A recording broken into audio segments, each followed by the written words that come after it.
Well, hello, everybody. Hello. Got some changes going on tonight. Our guest, for some, the internet connection was horrible. So chime in here. Let me put the comments on. Chime in if you can hear us and see us fine, because it may have been on our end. I don't know. Because we were talking to him and he couldn't hear us at all. So I don't know if it was an internet connection thing or what. But anyway, so we're going to have to try and wing it tonight. Let us know who's in here, and I guess kind of an open forum. I guess if you're in here, go ahead and ask some questions so we know what to talk about tonight. Hang on, I'm just looking at this message real quick. Oh, Lisa says she hears us, and Okay, I was so- like, okay, so So Lisa says she hears and sees us. So yeah, okay. So it's not on our end. It's just something, I don't know, some bad juju with the internet. it might be just the internet in general, because all day at work we kept losing internet and Well, phone he lines, was- and Austin just sent me a message. He said something about there's some solar flare tsunami or something going on, Oh, which I well, heard about that the other day. I think yeah, Alan was talking about that. because wasn't that's true. Because we had in Indiana and Ohio and Michigan today, we've been having issues. So he? And maybe that is what's causing all this. that will mess with the internet. So I don't know. Maybe that's what it is. Maybe Maybe we should do a show on phenomenon like that. Mom's listening too. Okay, so we see Mom and Lisa's in here. Who else is in the room? There's three of us, so it's the three of us so far. Okay. If you had to ask us one question about the paranormal, what would it be? We'll try and answer that. We'll start with that, I guess, since we man, I had all kinds of stuff to talk to him about, and that just here in the last couple minutes just got sidetracked with, or I don't know. Lisa wants to know what ghost adventures we have coming up. What do we have coming up? Well, we do have the convention at the Oliver House, September 18th. We'll be there with Togs. We have a field trip we're going to be doing with Togs from their class that they had, and that's going to be in October. Yep, October 2nd. We have with Togs, we will be doing some Halloween kind of presentations on the weekends. Those dates are kind of I know I'm doing one probably early October or end of September or middle September. Not sure which one I'm doing. We have several. I mean, there's September and October is crazy for us because we have a lot of stuff that a lot of people want presentations done about ghost hunting or tours, or they want just like different things about that are like towards Halloween. I think we're doing that Pemberville public ghost hunt again this year. Yeah, too. we're doing where you actually do. We actually do a Look at all the ghosts in front of the camera. Holy cow, I know. this Look at that room's haunted as craziness. hell. We actually do a presentation, and then we go to a graveyard and do a ghost hunt. So that one we did. That's actually a funny story. That's where I met the lady that is doing officiating our wedding. That's where I met her. Was at the Pemberville. That's right. Yep, Yeah. Jan was there. So that's where I met Jan, who does she actually did my daughter's, and she's doing ours. And so we'll be doing that. But those, we have quite a few. I even know we are not doing the presentation, but I know there's a presentation on the 23rd of October, but we won't be doing that one. And then there's also I don't know. I think I can squeeze that in. No, you One cannot. of them's in the morning. No. I think it starts at 11. No. Then I'll tell Harold he's on his own for the second one, but I think I can get that first one in. the 29th. You're terrible. The 29th of October, we actually are going to be doing a Halloween special of ghost stories, and it's going to be around a campfire.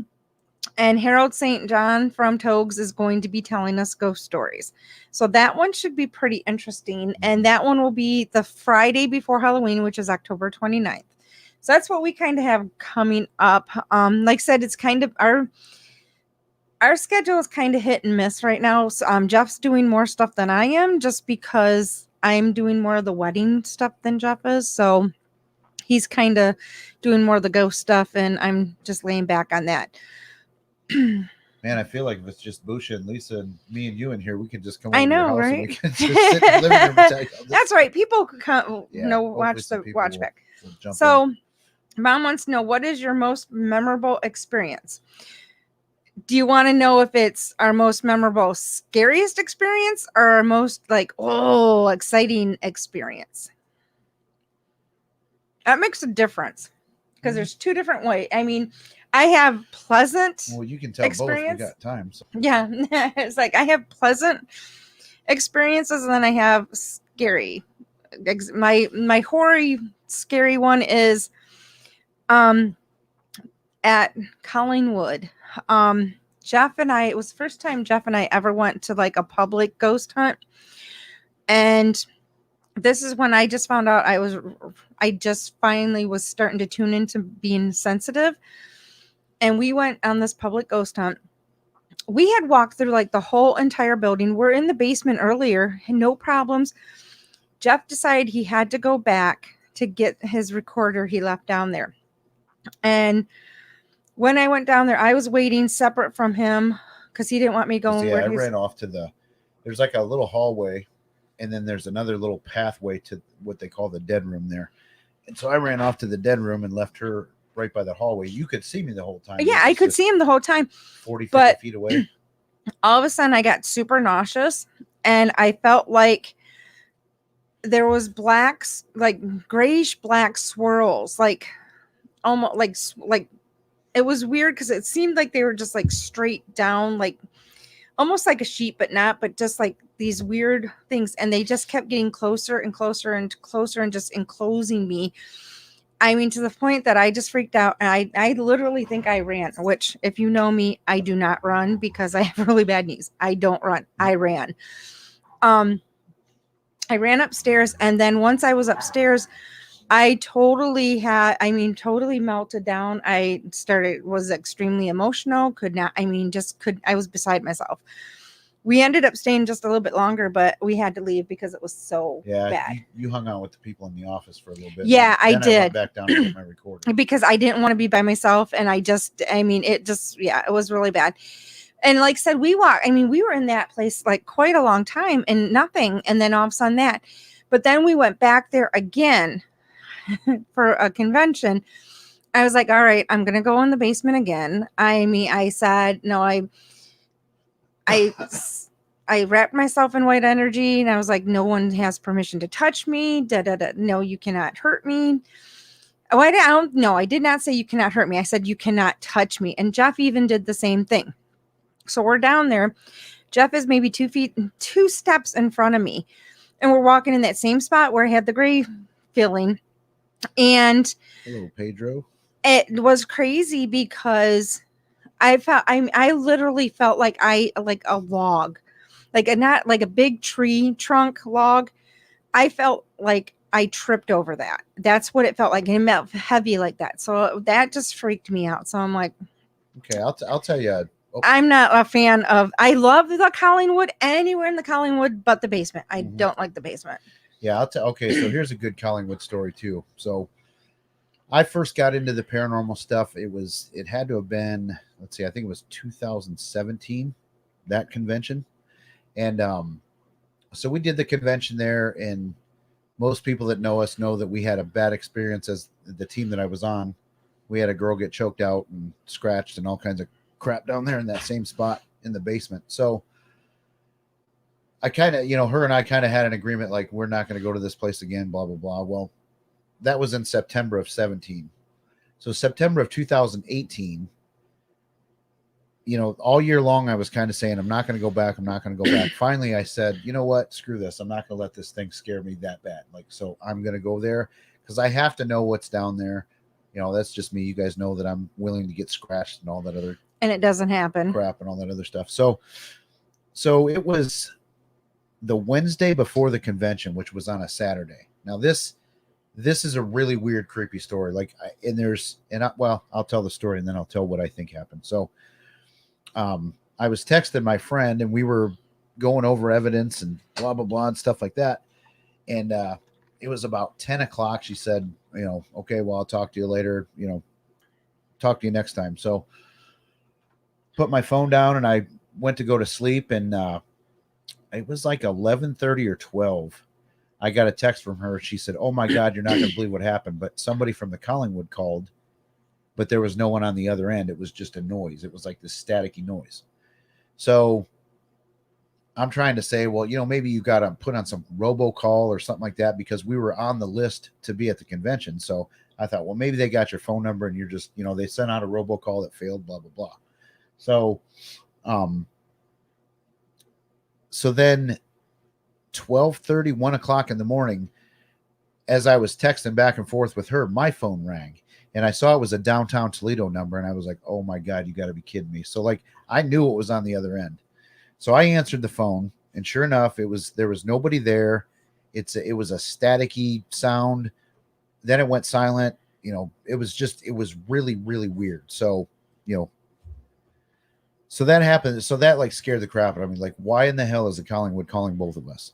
So I said, well, tomorrow I'm for sure going to call them and find out like what in the world is going on. Do you guys, because I got to thinking they didn't even have my number because Harold had put our table underneath his name and number. So they didn't even have my phone number.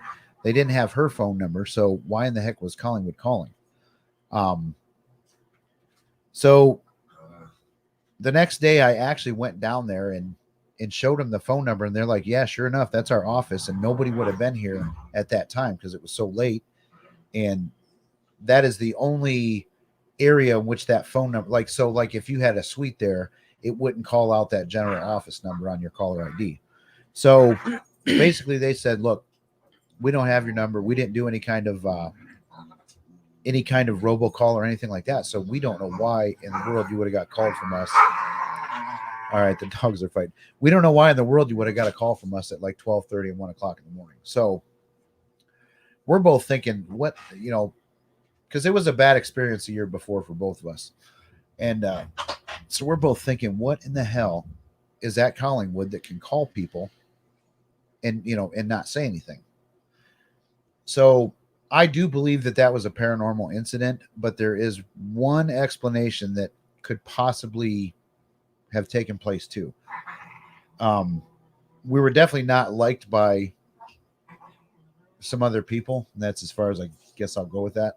And so it is possible that these people, I don't even know how they would have put that together to call both of us because they didn't know that we were going through that, that debate on whether or not we were going to go there. So, but it is possible that you can prank call from a fake number. Now, I don't know if you can prank call from I don't know if I can prank call your mom and your sister from your phone number. Yes, you can. Okay. Because so there is an app that you can do that. Well, I don't know specifically for non-business people, but I like at work we have an app dialer where we use the phone number from we use the phone number that we use from our thing, but a lot of times they do catch it as a robocall, even though we're calling from the exact number because it's coming from a computer. It doesn't recognize it as a regular office. It looks like a duplicate. But I mean, yeah. So there's a lot of tech stuff with that, but you can. It's just so. But I mean, so I guess put yourself in that position. If you got a phone call from a place that attacked you the year before, 4 or 5 days from a convention, what would you do? I would probably be like, I'm probably not going. Yeah, so that's what I did. I mean, I guess used my better judgment and I took the camera and stuff down to Ryan and Nicole and Steve and was like, here, you guys just, take this, do a couple sessions in that basement and, let me know what you find because wasn't the time when we went, wasn't that the first time you were back in there since? And that was about 2 years after, wasn't it? I think so. Or a good year and a half. A year. It was at least a year, but that was the first time because I remember him. That was the first time he had been back in that location. Because I refused, I'm definitely one that I have to have answers. So I refused. I'm not going to let a building scare me. I mean, and it did. I'm not going to lie. It temporarily scared me. But still, one day I am going to rent that place out for a private investigation because I really have to go there and get answers. Because that year, the convention, Butch and Uncle Jeff got something thrown on him. Grizz from 94.5, he got taken down and he had to get I don't have permission to tell his story, but some really bad stuff happened. And then we found out another person who I'm not going to say got attacked again, all in that same day and all in that same area. So, I mean, in those risers that the thing that fell on Uncle Jeff and Butch, they didn't fall. They're I tried to tip them over. They were big. If they you were, see they them, weren't there's no risers, way. They were stage. Yeah, they were stage risers, like to elevate a stage. Yeah, door. I mean, there's no way you can just And the angle that they were leaning on and stuff. Okay, so maybe the first guy that got hit maybe bumped it and it fell, but certainly not two other people had the same thing happen that same day. I mean, this is impossible. No. So that was a scary story from. I got a lot of other ones, but that's definitely one that stands out. A good one for me is. Hang on one second. We're just getting everybody up to date. We had a guest scheduled tonight, and the internet connection was like he couldn't hear us, and he was lagging and all that other stuff. So we're just kind of free flowing here. So I see Melody's on. If you got a question too, we're just kind of fielding some questions right now. Yeah. Don't mind if you hear you prepared. Yeah, don't mind if you see the cameras jiggling. That Boo and Styles are behind us and they're wrestling around, and you can probably hear them too. Right. But so a good story for me, probably my story that is when I realized in my house that I have now. Actually, and I can kind of even show you what I'm talking about. Well, ever since I've moved here, I've always seen a shadow from this door that's back here walk straight like where you see that fan going in the back in the other room. If Jeff moves aside, you can see it. So move it like it would walk from this way out. And I saw this shadow every night. And for the life of me, I never knew what it was. I mean, at first it freaked me out, but then it was like every night it always walked from this doorway out to the other. And if you see where the cross is on the wall, if you go that way, that's where my bedroom is. So I'd see it every night. And once I actually did a Reiki session with Carmen, and we kind of put two and two together, we finally realized that. And when I finally accepted that it wasn't my fault what happened with my son, that shadow turned to a lighter color. And also, I realized that shadow that I see is just my son letting me know he's watching over me. And the weird thing is I would always see him coming out of this room. Used to be my daughter's room. So he would be coming out of here because it was like he was watching over them and checking on them before he walked through. So it was kind of weird that happened. But that's kind of my happy little that I have of my stories. There's a lot of people have stories like that. I mean, like, I'll be honest, I like the good, scary ghost stories and things like that. But I mean, there's a lot of people that like Lisa and Busha, like they just know that your uncle is still there. Oh yeah, and Carmen has verified that too. And it's funny because even when he was alive, this is something funny that the kids have always thought that there's been something down in the basement that's going to scare them. Well, Carmen has verified it's not something they're not there to hurt us. It's just like kind of a prankster that's down in their basement. But all the kids, even my uncle would kind of get creeped out going in his basement sometimes because you just always felt like somebody was watching you. So we found out too, that one's like, okay, he's there, but he's not going to hurt you. But we do know that my uncle, and because we would have some weird stuff at my mom's house and having like, my uncle was a gardener, and he used to these, like, you know how plants, like in plants, you get those white sticks that you can write what they are on them. Well, those used to be, and there'd be metal sticks in this. So he'd have all kinds of them like that. And after he passed away years later, you still occasionally, every once in a while, one of those will pull up somewhere. And you'll just find one just somewhere in the house. So it's like, always know when you find one that he's been there, and he just knows that you're thinking about him and that. So, he's still there, and he's just chilling with us occasionally, and just probably shaking his head at how many dogs are at that house sometimes.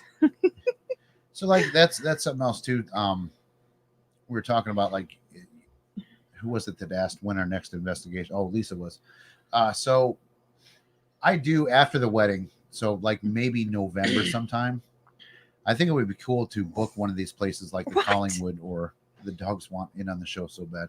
Come here. To book like the Collingwood, or I wanted to do the precinct, but we all know what happened there. Hey, let me push this desk in. Here's Boo. There's Boo. But I want to book a place, and I want to get about 10 people that like want to go on. So hi. I think Jerry would probably be in. Jerry, if you're still here, I think you would definitely get an invite to that. Jerry was a student in the class, and come on, Boo. And, I think he's pretty anxious to go on a ghost hunt. I think a lot of the people that were in the class, I think one of the reasons they take the class is because they're interested in it. They believe it, but they've never really had stuff happen to them, and it really sucks because ghost hunters and paranormal investigators a lot of times have ruined it for people because they've gone in and trashed buildings and things like that. So it is really hard to get into places like the Spaghetti Warehouse. I mean, you have to. A lot of buildings have and I don't mean this as an insult, but they have like a gatekeeper. Like you have to go through a certain team to get into a building, and or you just don't even know which buildings to start with. Because we went to Pizzapopolis downtown one day. We just when I was with the team that I started with, and who would have thought that place would be haunted? But we actually got some really nasty, angry, growling EVPs and things like that up on the third floor of the Pizzapopolis. Now it used to be a strip joint, so I mean, who knows what kind of bad stuff went on there? But I mean, it was just so it's hard to even know where to go, things like that. So I mean, I do want to try and start doing some public ghost hunts because I know a lot of people that want to go. And but the other thing is too, like the Collingwood. I mean, I don't want to say it's not for amateurs because there's a lot of places in that building that you can go that aren't bad. But I mean, I warn people that really honestly, unless you know what you're doing and unless you know the risk that you're taking, I probably wouldn't send you in the basement or wouldn't let you go in the basement. I would not let kids go down there. No way. Nope.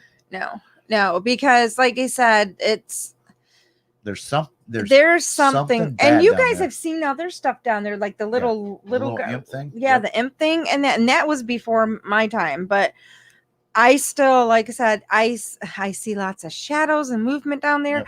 I get a very bad feeling when I'm down there. I almost cringe when I walk past the steps to go downstairs because that's how much I don't like that basement. And it's just Lisa's out of the I'm out of the Collingwood.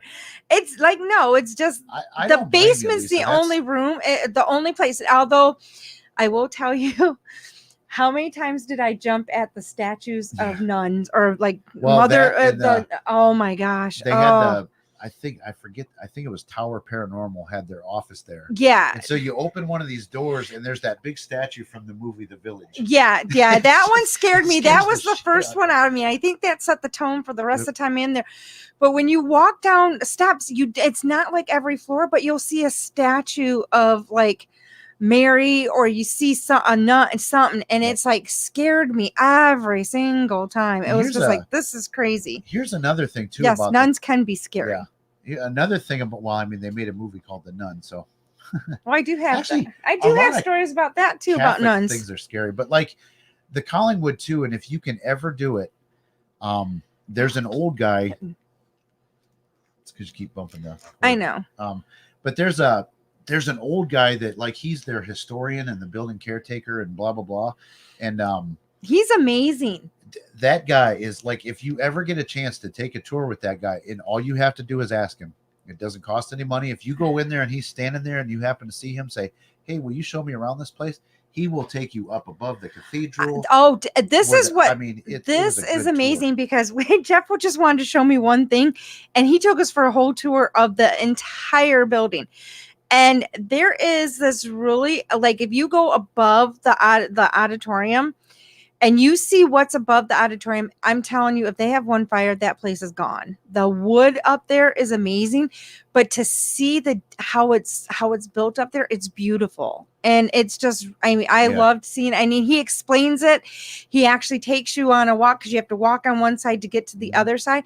But he tells you, like, he takes you on the tour of where the nuns were in these, let me tell you, I used to think like little jail cells. Yeah, it looks like a closet, like a small, like, okay, anybody that knows me that's been in my bathroom, those rooms were probably smaller than my bathroom. And that's where nuns lived. I mean, that's hallway, there was probably 10 rooms? 10 rooms, and the hallway was probably as wide as Jeff and I are sitting. That's how wide the hallway was. And the doorways was like just maybe like about that wide. I mean, it was crazy. Yep, and it was up in the attic, so it was like there's no other part up there was finished. It's all beams, and there's actually more square footage up above the auditorium than there is in the auditorium. It is that amazing. was pretty. It was. I mean, if you like architecture, that is a perfect place to go to see, just to see how it's built up there. It's just gorgeous. So, okay, so Jerry's saying the green room is usually not open, but would love to spend more time there. Where is the green room? Where is that, in the basement? Like, are you talking like the green room for the theater? Like where the, because that's, if it's where I think you're talking about, that's where a lot of this bad stuff happened to us. It was outside of the green room. There's a big, there's like a big space, and then there's this little ceramic room. Joe says my favorite place. Yep, Yeah. Joe knows Joe's, about Joe knows about that too. He's been in that same area we're talking about. Joe's had some things happen to him too. Yeah, Joe, the library room. Okay, I do know where that's at. Okay, Joe, I mean, if you want to tell about an experience, you know, it'd be a long type, but if you want to type in an experience that you had there, because I know you guys have had several there too. Okay, off the stage, I know exactly what you're talking about now, Jerry. Yeah, that's not part of the Gerber house, but that's, I know where he's talking about. Yeah, I know where he's talking about. So it's like there's a library back there and stuff like that. And it is cool back there. The Joe's Gerber, driving. Oh, okay. The Gerber house is cool to tour too. And actually, I don't know, maybe people don't know this either, but like you can go to the Collingwood and they've got like a signed tour. So you can just walk around the common areas anywhere you want to and look at they got, I don't know, 15, 20 markings. Yeah. And they describe what they are and stuff like that. There's a couple statues, you know, you get a pretty decent tour of the building. So, but it's, I mean, that's, but not that I would ever do this, but if the Gerber house basement door would happen to be open, I mean, I think that's fair game for the tour. Yeah. And that's weird too, because we've gone up, because actually the one time we did go, we came down the steps one way and I ended up running up through that way to get out because that was my fastest out. And yeah, like I said, if you know me, I don't run. And I ran, and I mean, I literally had to, it was a long run for me to have to do that. And so it was, So Jerry says it used to be used for wakes, and there are numerous and rumors for most rooms. Yeah, there's a lot of stories. It's hard to chase them down, and the older guy really doesn't talk about the haunted stuff. He just talks about the history of the building. But you do have to do some research because it's scattered all over different websites and stuff. Yeah, because we've tried to go to like some of the stuff at like where you have a lot of the rooms for that people rent out. We've gone over to that side and tried to like go and do some investigations in the room, like the areas that they've told us about. And so we've done that. Yep. Didn't get a lot of it out of it, but we did try to go and see what we could find in that. And there's one floor there too, and I forget what floor number it is, but like you go up the elevator, as soon as you get off the elevator, and it's not an elevator thing because I left this room. It's the room right when you get off the elevator.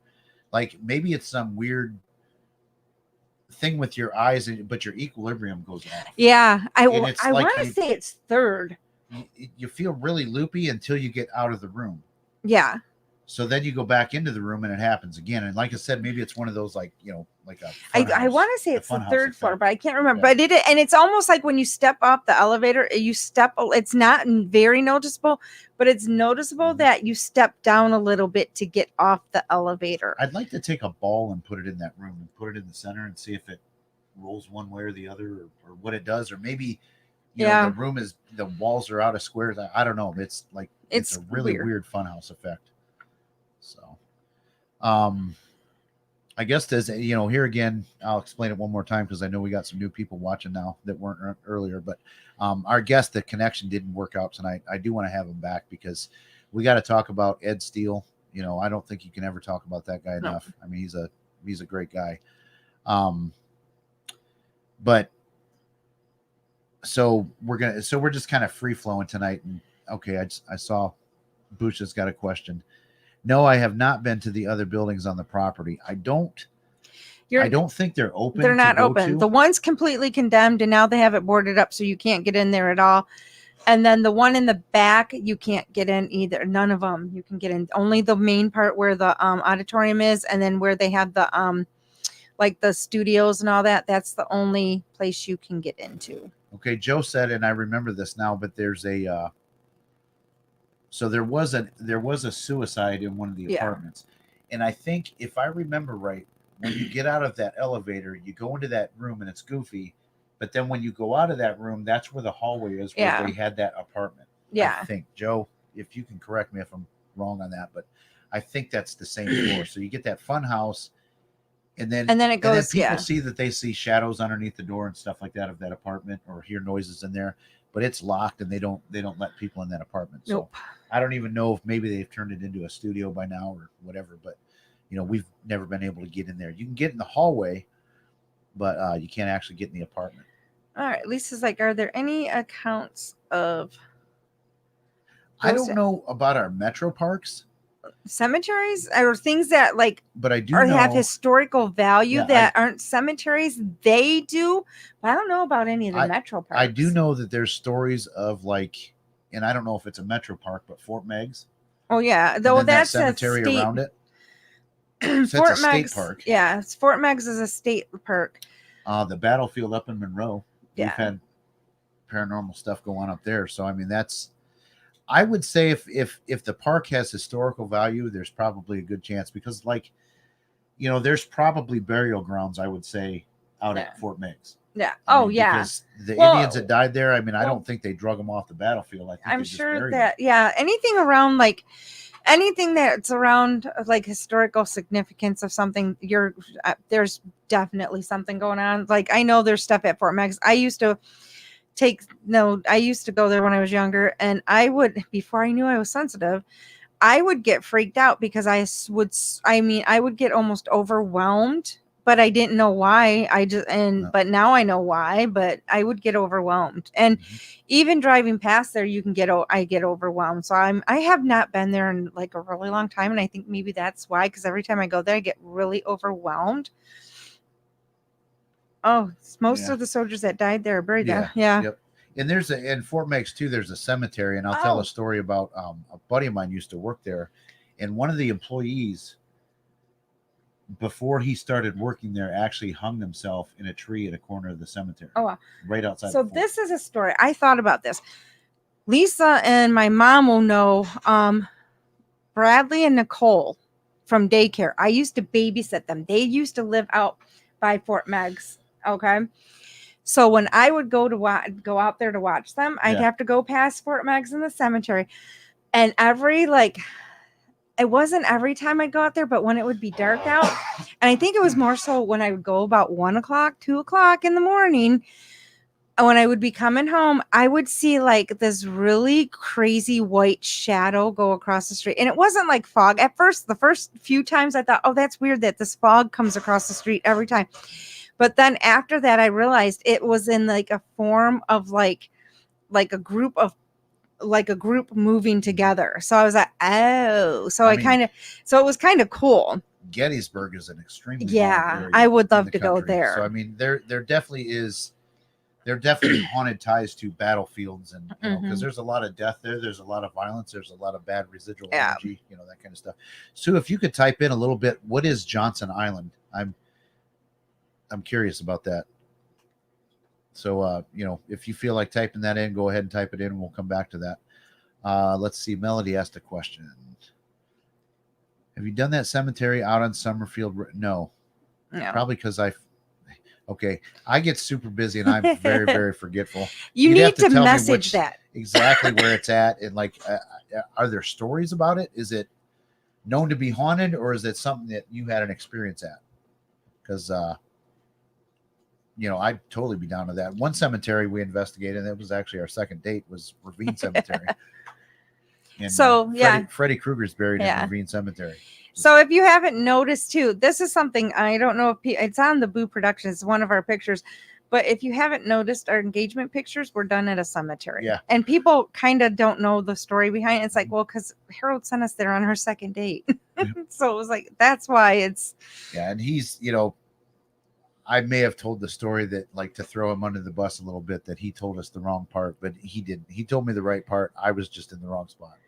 So, there's a lady in white supposedly that haunts that place. Do you think there are ghosts in the White House? I really do, and I think there's stories of it too. You know what? I know there's stories of it. I don't recall all the stories, but I do know that there's been people that have said stuff that it's there. If you've ever gone to Washington D.C., there's a lot of areas that you feel very you can feel very uneasy at. But I know, well, I've gone a couple times to D.C., and oddly enough, when we've been in like the Capitol and that, I've always felt uneasy in the Capitol. So, I mean, if that makes, But if you it's think so about weird. it, there's a lot of Yeah, shitheads that have lived in those buildings. yeah, but this is crazy because I think back and it's all the times I have felt so uneasy and like when I've been younger. Now it all makes sense. It's like, well, that's why I felt so, because I was feeling something. I just didn't realize I was feeling that. Going back to Fort Meigs, that's when Adam said that. Remember, like Adam's awakening was like he was driving down the street and he looked over at the Fort Meigs cemetery, and all of a sudden he saw all these people that were dead, and that was his first awakening to the being able to see into the spirit world. That oh my God, you want to talk about being scared? If I saw a bunch of dead people coming out the cemetery after me, dude, I am rolling. Because and I probably, when I was probably in my late 20s, I actually saw my grandfather walking past a window, and I just thought I dreamt it. And now I think back and I'm like, I probably did not dream that. It probably did happen. And so it's like, if I would have known back then what I know now, I'm like, I should have just, I've had lots and lots of signs of being sensitive, and just now have finally accepted it and started to work on it. I know my sister senses now, because people sometimes ask if it happens in families. My sister, I think, senses stuff too, but she doesn't like what she senses, which it is really strange. And I really believe Lisa intentionally shuts it down. Yeah. There's nothing wrong with that. I'm not saying that, but I really think I think if you wanted to pursue mediumship, that you would be able to do it pretty easy. Yeah. But I really think she would. Yeah. And because my sister, oddly enough, because this is crazy. My sister and I were driving to Bluffton. This is what we were starting talking. This was when I first realized I was sensitive and I was having all this stuff happening to me and crazy stuff.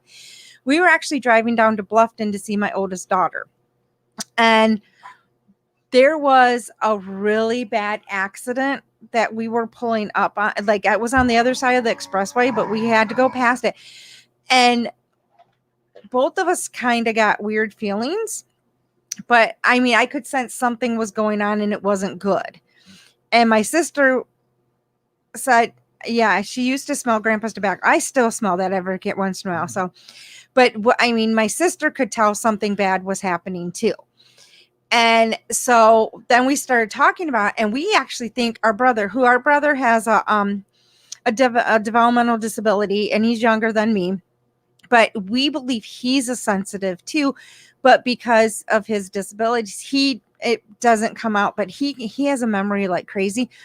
But he actually, I think, sometimes sees people, but because he carries on conversations with people sometimes, but like at night and that. And it's like people you would not know, but he actually talks to somebody. And it's not, knowing my brother, it's not because the people he's talking to, it's not, she can't smell since COVID. Actually, that's Lisa, true. I got a cure for that. I talked to somebody today. We'll talk later. But it so I think he actually does, and because everybody will say, well, it's because of and it's like, no, he literally does carry on conversations with people from the past, like people that have passed away that have meant something to him. He actually does sense stuff. The things that he remembers, just like seriously, blows my mind. He remembers things from when he was like a year old.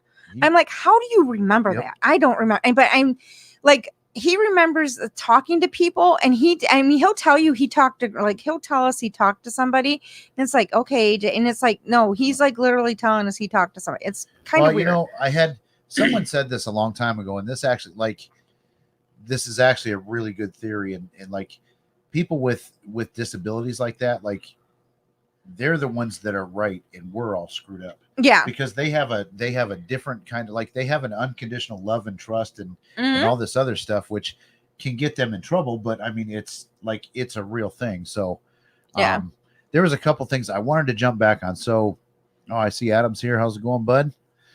So Sue, I asked her about that location she was talking about. Jerry, take some notes here because these are some places that you could potentially investigate. And if you wanted us to go with you, we definitely would be able to. But here's something else too. I have to say this. I wanted to say this like 5 minutes ago.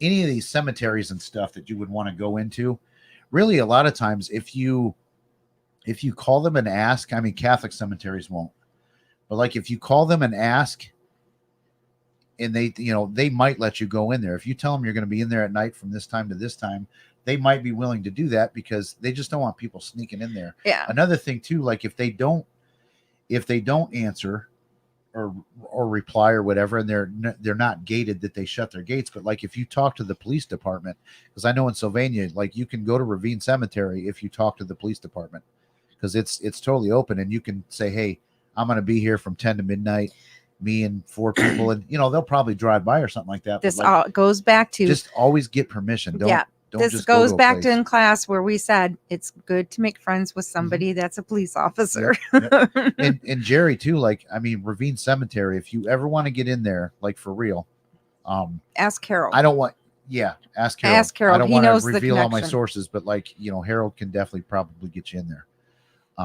Yeah, that's how we got in there. That, like I said, we went, our second date was at the cemetery. So, it's, and like I said, it's not that these places don't want you to be in there. They just don't want people breaking in. Yeah. So. Well, and that way, if they know somebody's in there, they know that you're not being destructive either. So. And Sue, I think I have heard about that. Is there like an island involved too? Because I thought I heard something about a prison on an island or something like that. And like, there's actually, the water comes up to it, but they would put prisoners underneath. And then when the lake would rise, they would drown. I don't know if that's tied to that same place. Let's see who else. What other comments are we missing? I think we got them all. Yeah. There was something that I wanted to ask. There was something I was going to ask Carmen, and now that Adam's in here, but I can't remember what it was. So yeah, Adam, we had technical difficulties with our guests. That's why we're just kind of asking questions and having people ask us questions and talk about stuff. Since I think we have to figure this out because I keep pulling them up. I know. Because I keep rolling over mine with the chair because my phone. But anyway, since Adam's in here too, he's been involved with a movie that the Booth brothers are doing, and we confirmed that they are going to be on next Thursday. I'm really going to promote this. I'll probably start an event for this one because it's a big guest. I mean, these guys are national. They've made stuff for Discovery Plus. We watched one the other day, the Exorcist File. Yeah. So look that up. It's called The Exorcist File, and it's like a boy haunted.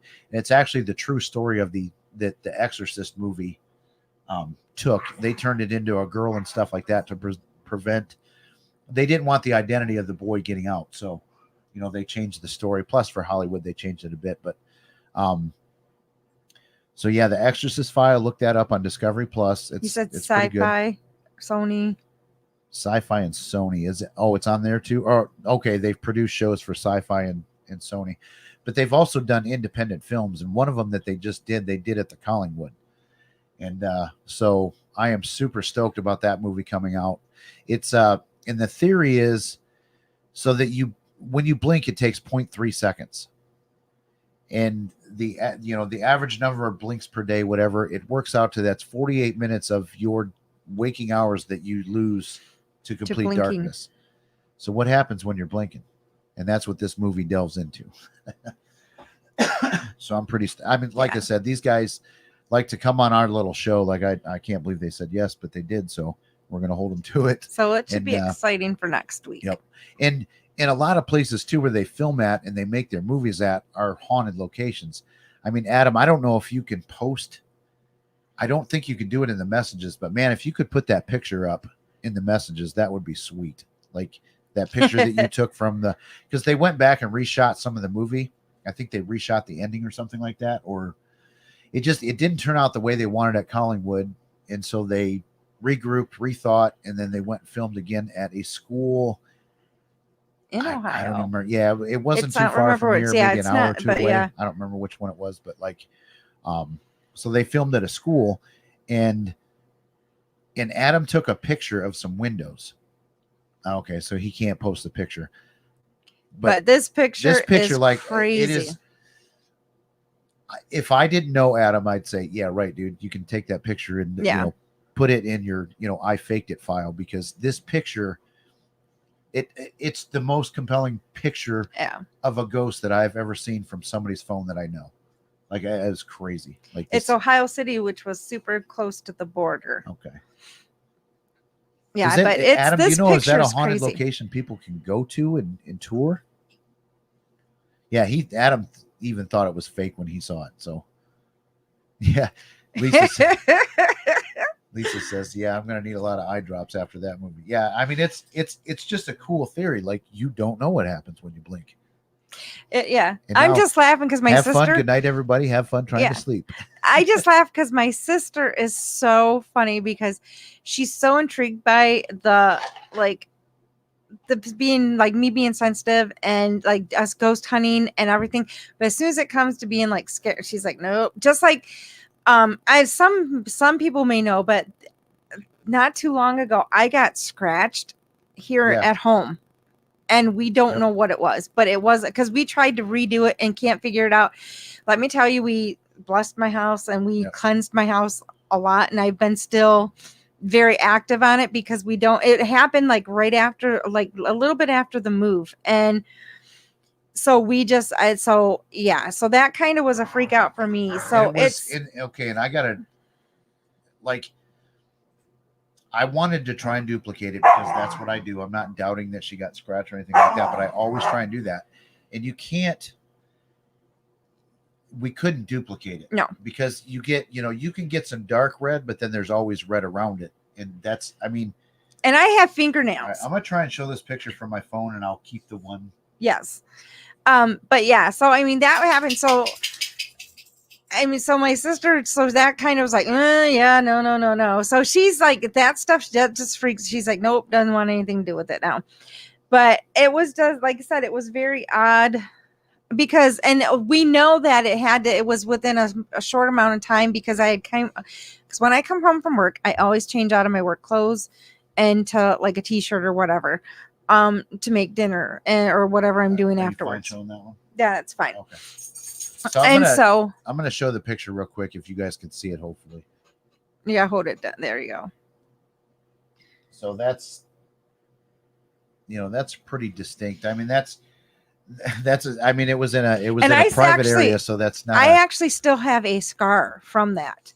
From one of the scratch marks, I still have a scar mark. So it's like I said, it just really. It's because that's the first time I've ever had anything happen to me in my home, but it's also the first time that something has broke my border. And I told you why it happened. Huh? And I told you why it happened. My working theory. It's because Dana likes to just jokingly and playfully pick on me.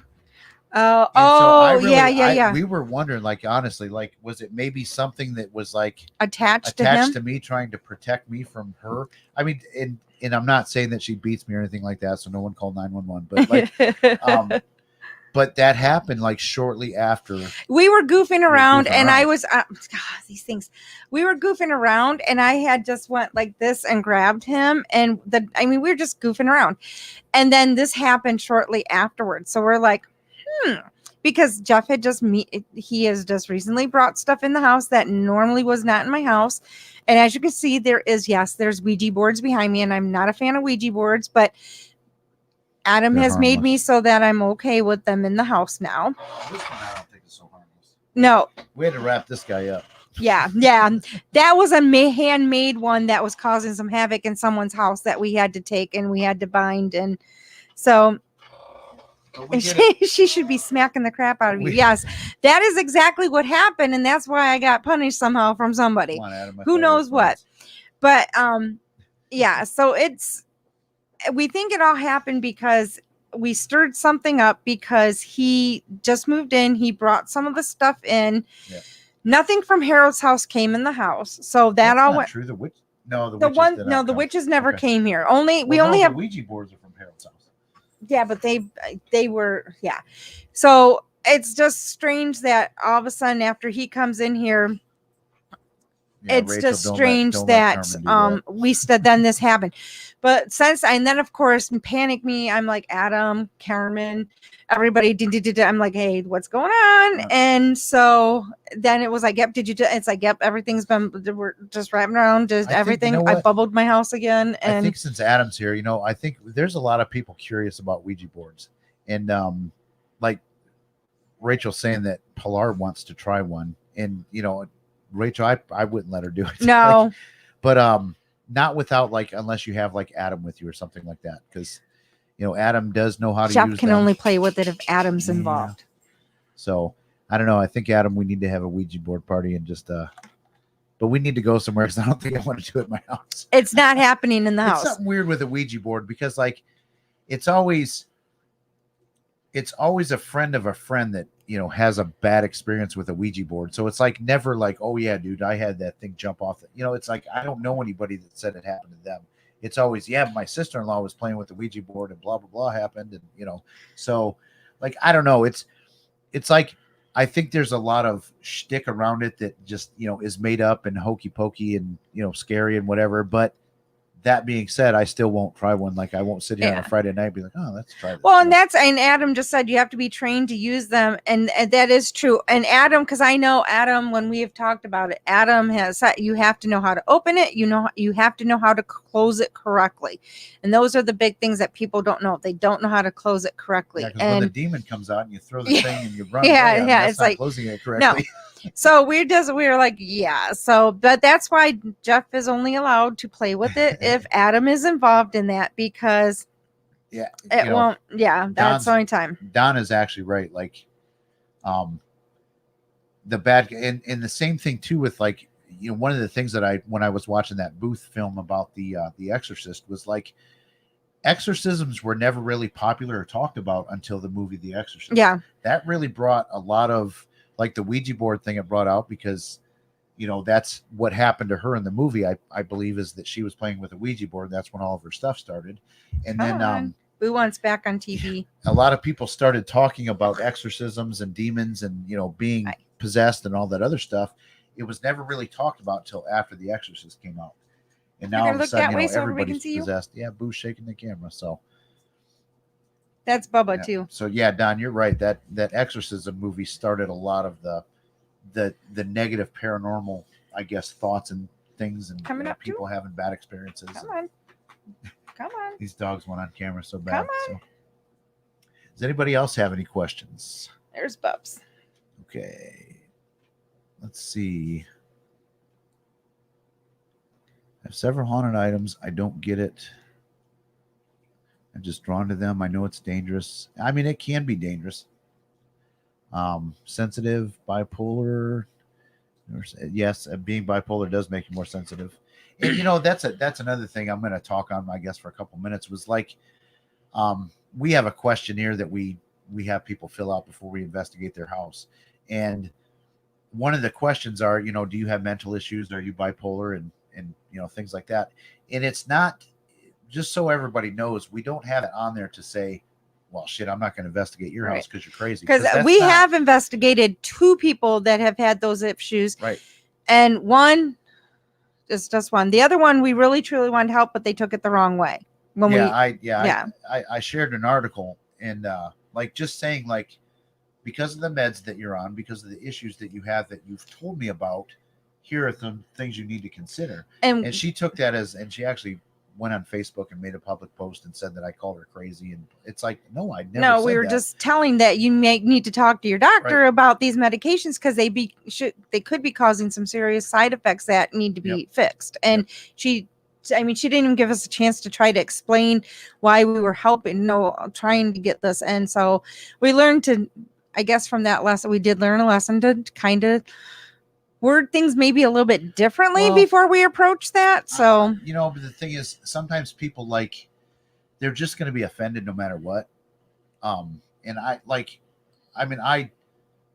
it irritated me because I even talked to her for a half an hour the day before, and I was like, I believe that you have stuff going on in your house, and I still think she has stuff going on in her house. Yeah, I mean, we have. I got scratched there. Yep. I mean, I actually got pinched there, and we got it actually on film. So it's there is something there, and it just, yeah. So it's just a bad. Yeah, this is a good point, Renee.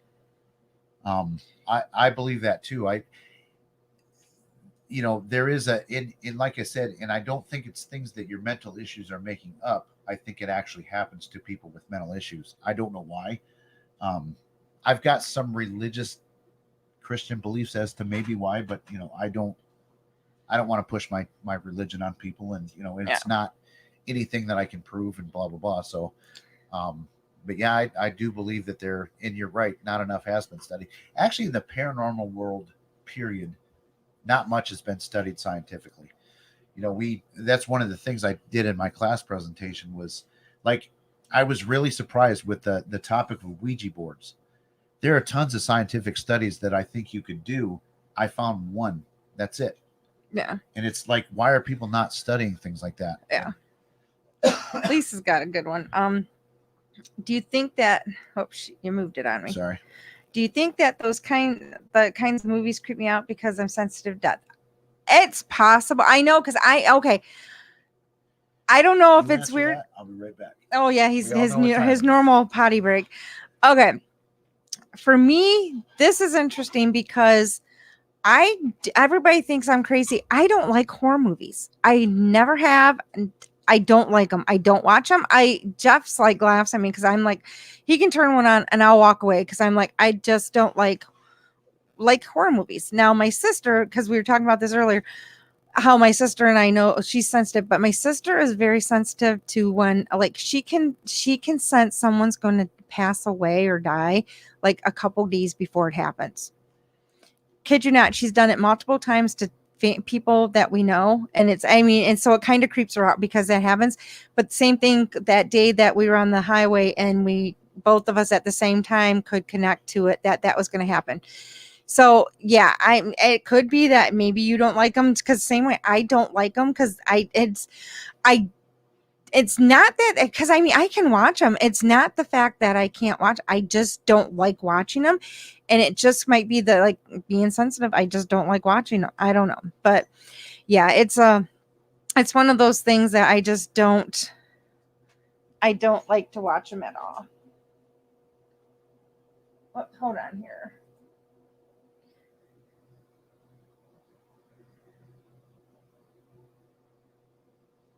Oh, interesting. So Adam said that Christopher St. Booth, who is on our show next week, has the exorcism box that was used on MS Michael. So that is kind of cool. I'll have to look into this because I've kind of done, Jeff's done more research on them, and then I have, because obviously I'm a little bit busier with other things.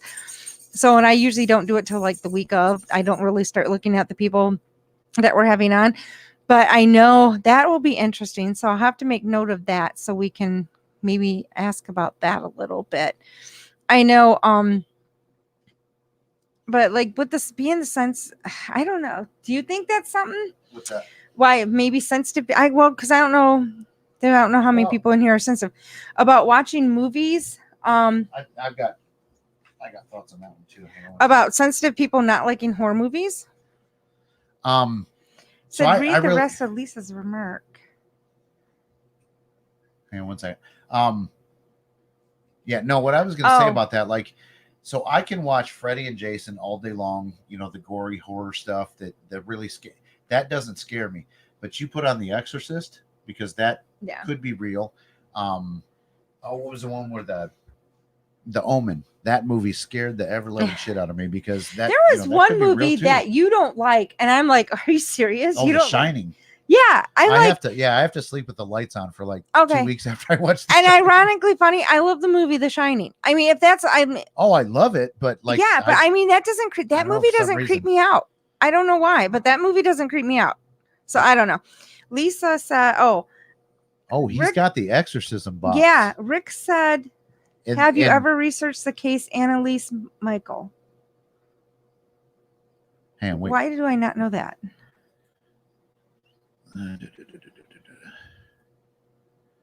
Is that the one in which the movie was made? What's that series? The Conjuring series? Was that Conjuring 2? The British. Emily Okay, Rose yep. is the name we all know. Okay, so Lisa, if you can answer that, if that's one of the Conjuring movies, I think, and no, I haven't like researched it. I've watched the movie and stuff like that. But, so where's that Adam comment? Blah blah blah. Did you see Where's Don's comment? No, not yet. Hang on. Let's. I want to try and stay on track. Okay, so Christopher St. Booth, who made the movie, he's the guy that's coming on next week. Has the exorcism box that was used on Ms. Michael, or whatever the name is. And then we got to find him. Where'd he go? Where'd he go? An amazing positive energy, and it has her name on the back. That's kind of cool. That's got me intrigued now. Okay. So this case right here was actually the one that we all know as Emily Rose. Yes. And that's, I think that movie, that's The Haunting of Emily Rose or something like that. So, I mean, that's cool that he's got that. I'd be a little nervous to have something like that in my house, though, to be honest with you. And then, did you see what Don put? No, we're he's right above what you were, right up here. Never seen. Oh, you've never seen the X? No. Anyway, so Don's saying anything with a wedding scares him. Yep. Don, I can't believe you've really never seen The Exorcist or the Omens. That's kind of crazy. That's Lisa. Yeah. Rachel, you need to talk to that girl because that's not normal. What? So Jerry and Adam was that? I know that name. Like, was there a movie made about it? I want to know. I want to think I've heard of that, but it's just not ringing a bell. It's something about Rick said the pictures will frighten you. Okay, well, I'll have to look that We'll one have up. to look that up now. Where's my pen?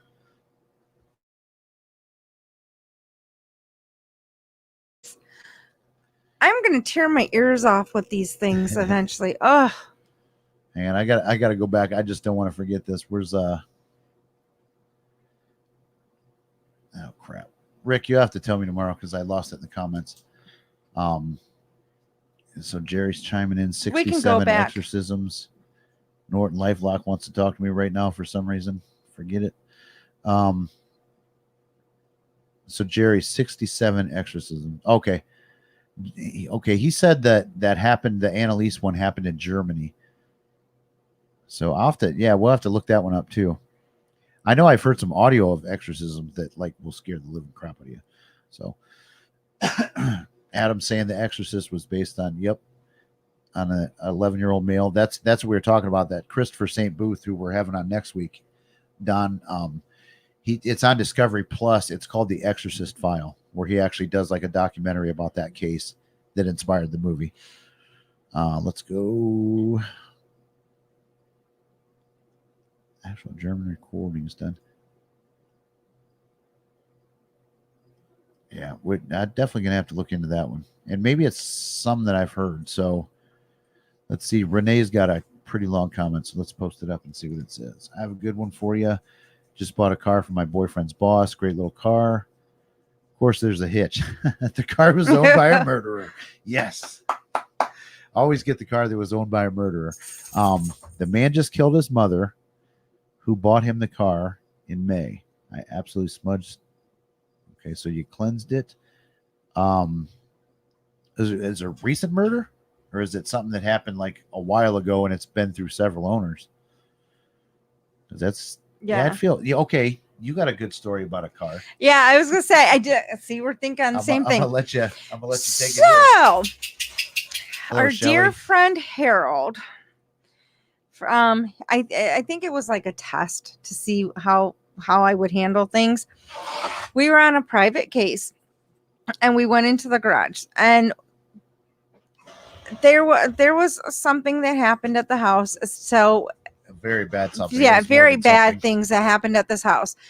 And so can't say what it was, but it was no, it was really bad. So Harold had me. So it was Harold, Dan, and myself, and there was somebody else. I don't remember who else was with us. I was running around filming cars. You weren't with us. I don't remember who was with us in where we went. Mm-hmm.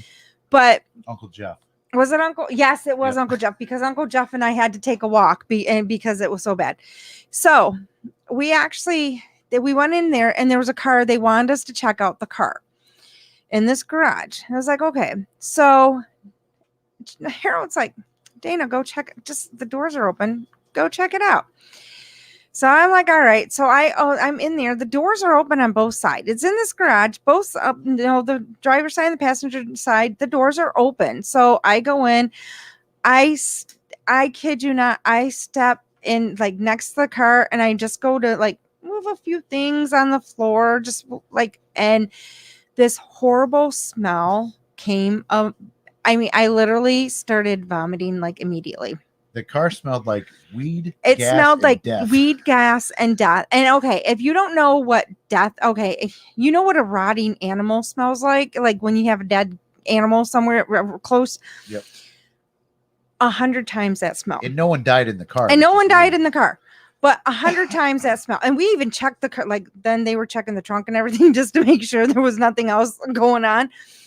It was so bad. I mean, it was bad. I mean, I literally could not catch my breath. I had to go outside. I literally was puking my guts out. And then Uncle Jeff started getting it. And Harold was laughing at me thinking, oh, it's not, you're just, yeah, no. Until he did it. He walked in there and he sat in the car and the same thing happened to him. So I was like, I don't want to hear it. So literally, I'm like, Uncle Jeff and I had to walk around the outside, get away from the garage, because every time I got close to the garage, I just started getting sick. So we ended up finally get away from it. John Harold once again tells me, hey, go get Jeff. See if he's got these batteries. I was like, why? No, I don't want to go back out. He goes, go see it. Go get these from him. So soon I'm like hesitant because Jeff's in the garage, and I'm like, I don't in the car with my recorder. Yeah. And here I am. I have to go back out there, and I'm like, oh. So as soon as I get close to I get in the door, and I start puking again. So I was like, But yeah, that to have the smell, those three smells put together, it was so bad. And it was, it was funny too because Harold's here now. He just missed that great story about him. Heard it. Oh, did he? He was in here. He actually and we can get mad at each other and tell each other about it stuff, but I was like, for about 15-20 minutes, I was like really pissed at Harold because I thought he set you up. Yeah. But I have to say this too. If there's one thing anybody knows about Harold, is that he absolutely 1050% protects his investigators. Mm-hmm. He'll test you a little bit, but he will never put you in a dangerous position, and he will take a bullet for you, any day of the week. So like he's, that's just who he is. He is very protective of his team. So, but for 15-20 minutes, I was like, dude, what are you doing? Well, especially because then I was really sick afterwards. I was sick. Yeah, you were sick for like a month. A month afterwards. I mean, I literally couldn't go to work, anything. I had lost my voice. I mean, coughing. I couldn't stop coughing. Ooh, we've all been challenged. And so it was really bad. And I mean, I remember being so sick from that. But this, like I said, I will never forget that smell in that car ever. It was that bad. But yeah, it was it was a creepy case too. It was somebody that we know. They bought a house where a suicide, very gruesome suicide took place, and just not a. And really, the guy that committed suicide was kind of haunted himself. Yeah, and so I mean, it was a bad story. It was kind of a sad story. And a bad location. Yeah, a sad story to what led to everything, and so. Yeah. So we, that's where one of the Ouija boards came from. Probably shouldn't talk about that, but it is what it is. So, you know what? Okay, so we've been on for an hour and 10 minutes, so we probably should wrap it up. But remember, definitely join us next week, and I'm going to put out some promo stuff this week. Yeah. Share it with your friends. I want to have, believe me, I see that 12 people are watching right now, and I am ecstatic because this was kind of a last minute thrown together show that, we were going to go one route with it, and then it's like, oh, that didn't work. So, but man, I really want to get quite a few people on to watch this guy. And, so make sure because they're going to do a premiere at the Collingwood with the movie and all this stuff. And, and we're hoping he's going to talk about some of the premiere stuff. And I want to find out too, not necessarily just about the movie. Like I want to give them a chance to promote the movie, but like I said, they're notorious for filming in haunted locations. Plus, I want to hear about this box that he has, the exorcism kit. Yeah. Plus, I think, in the making of that Exorcist documentary, like he got to touch the files of the priest that did the exorcism and like actually look at them. Like, I mean, God, I'd be sitting there with my phone taking pictures of every page if they'd let me. And I mean, that's just really, really cool. So, yeah.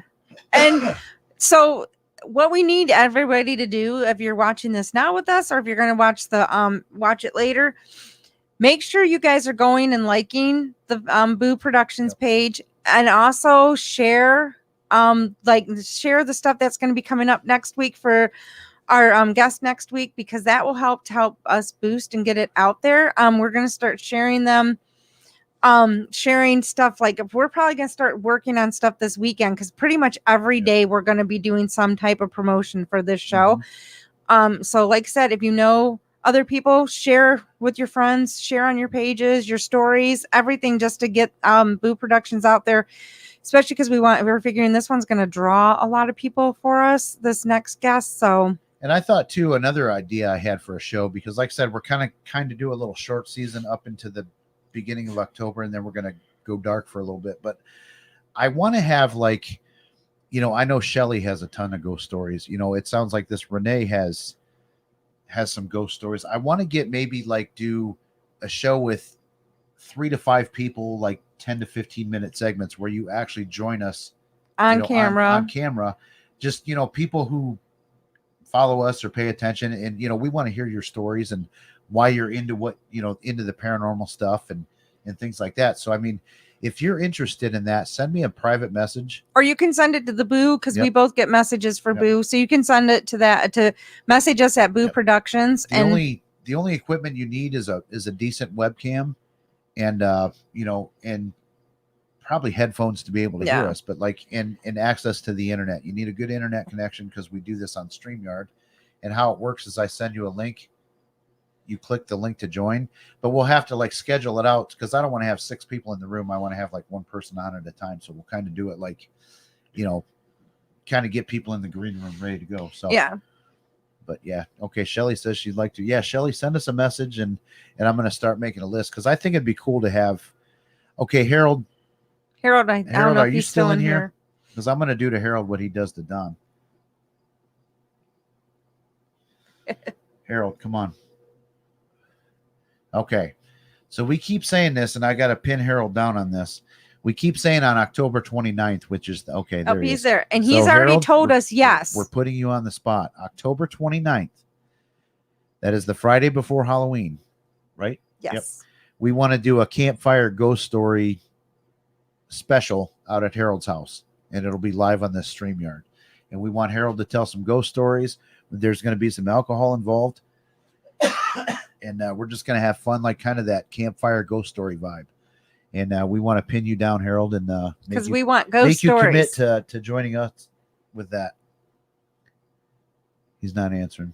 Oh, I know. No, that was the yes that he's still here. Yes. No, that was the yes that he was still here. No, but I'm going to say yes that he's agreeing. Oh, okay. Yeah, spirits. Yes. Yes, spirits. We're going to have spirits with us. Actually, according to the Eagles, though, we haven't had that spirit here since 1969. Spirits as wine or alcohol. So anyway, all right. It's been another good show. Really, it actually turned out better than I thought, considering. Because like we were thrown off. We're trying to connect with this guy, and it's like it just wasn't happening. He was there. We just like it was just really weird. So then we had to go on live, because Facebook will not let us start more than 10 minutes late once you schedule a show. And so I was like, oh my God, it's a panic moment. And then we decided, well, we're just going to take questions. We started off with 2 viewers and ended up with 13 at one point. So, and I think Jerry likes the awkward, how are we going to end it moment? Yeah. Because I just, goodbye, people. That's just weird to me. So,